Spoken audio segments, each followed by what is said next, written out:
आज भारत सरकार ने वो कर दिखाया है जिसकी उम्मीद किसी को नहीं थी। आज भारत सरकार ने और शिक्षा विभाग ने जमकर री एग्जाम्स लिया है। नीट यूजी का री एग्जाम सफलतापूर्वक संपन्न करा दिया गया है।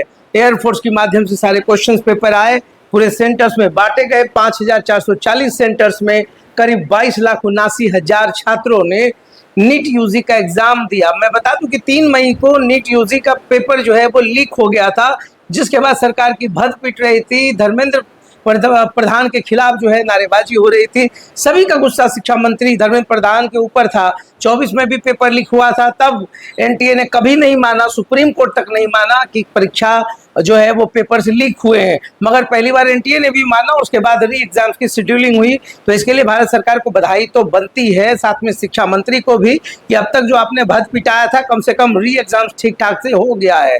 कांग्रेस पार्टी आई थी, जंतर मंतर पे खूब हंगामा हुआ था। पता नहीं किसकी नजर लग गई, हीट स्प्रे चला, क्या चला, कांग्रेस पार्टी गायब हो गई। डिप्टी साहब कहाँ गए पता नहीं चला। मगर चलिए, फिर भी बच्चों के लिए बहुत राहत की बात है कि फिर से री एग्जाम्स हो गए।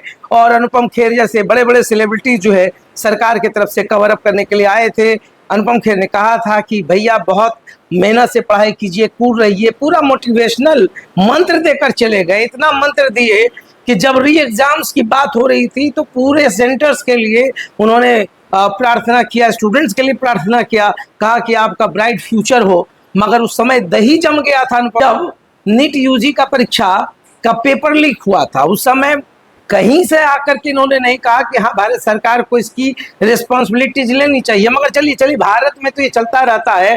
अब एयरफोर्स और तमाम सेना के हवाले क्वेश्चंस पेपर दिया गया था। सारे प्रोफेसर कुछ पकड़े गए थे, बाकी इसके जो मेन किंग पिन थे उन तक पुलिस नहीं पहुंच पाई।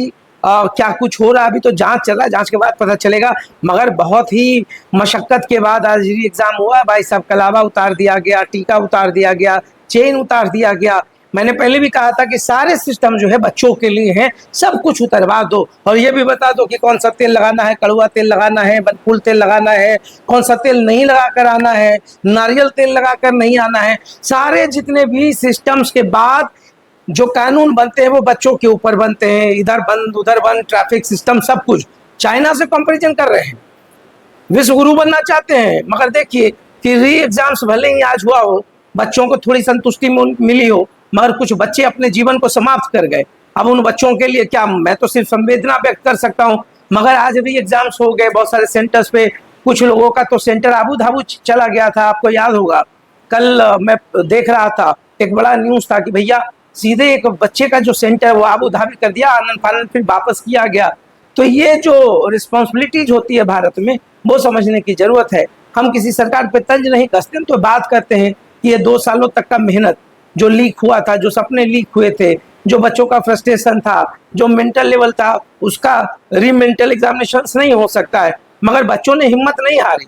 आज जो 22 लाख बच्चों ने, 79,000 बच्चों ने एग्जाम्स दिए हैं, उसमें से भविष्य के वो डॉक्टर्स आएंगे जो समाज की सेवा करेंगे। और सोचिए कि अगर उस वक्त ये पेपर लीक का मामला नहीं होता और पैसे के दम पर जिन गार्जियंस ने अपने बच्चों को डॉक्टर बनाना चाहा, वो समाज के साथ खेल रहे थे। तो ऊपर वाला कुछ ना कुछ भला ही करता है। इसी बहाने कम से कम वैसे लोग जो डॉक्टर के नाम पर कलंक हो जाते आने वाले समय में, या जिनके पिता ने बच्चों के लिए पैसे भरे थे, सवाल तो मेरा ये भी है कि अगर खुदा ना खास्ता, भगवान ना करे, अगर वो कभी बीमार हो जाते तो अपने बच्चों से तो पक्का इलाज नहीं कराते, कहते कि आसपास के किसी अच्छे हॉस्पिटल में ले चलो। ये जो विडंबना है देश की, उससे बचने की जरूरत है। आज इस री एग्जाम्स के ऊपर कल से चलेगा वो तीर कमान, तोप मारा, सरकार ने ये किया वो किया। मैं फिर कहता हूँ कि देखिए, तंज कसना मेरी आदत नहीं है, ना मेरे स्वभाव में है। मैं तो सरकार को बस एक आईना दिखाता हूँ, सरकार से वो बातें रखना चाहता हूँ जो दर्द है बच्चों का। और बच्चे लोग भी सुबह में घबराहट में थे, जब मैं सेंटर पर गया तो कह रहे थे कि बस हम तो यही चाहते हैं फिर से ही एग्जाम कैंसिल ना हो जाए। मतलब आप सोचिए कि बच्चों के अंदर का जो कॉन्फिडेंस लेवल था वो कितना हिला हुआ था। बावजूद इसके वो सेंटर पर आए, उन्होंने एग्जाम दिया। इसलिए मैंने शुरू में कहा कि ये भारत सरकार के लिए बहुत विजय होगा, क्योंकि इतने बड़े आंदोलन के बाद बैकफुट पर जाकर के फिर से एग्जाम्स को करवाना एक चुनौती थी।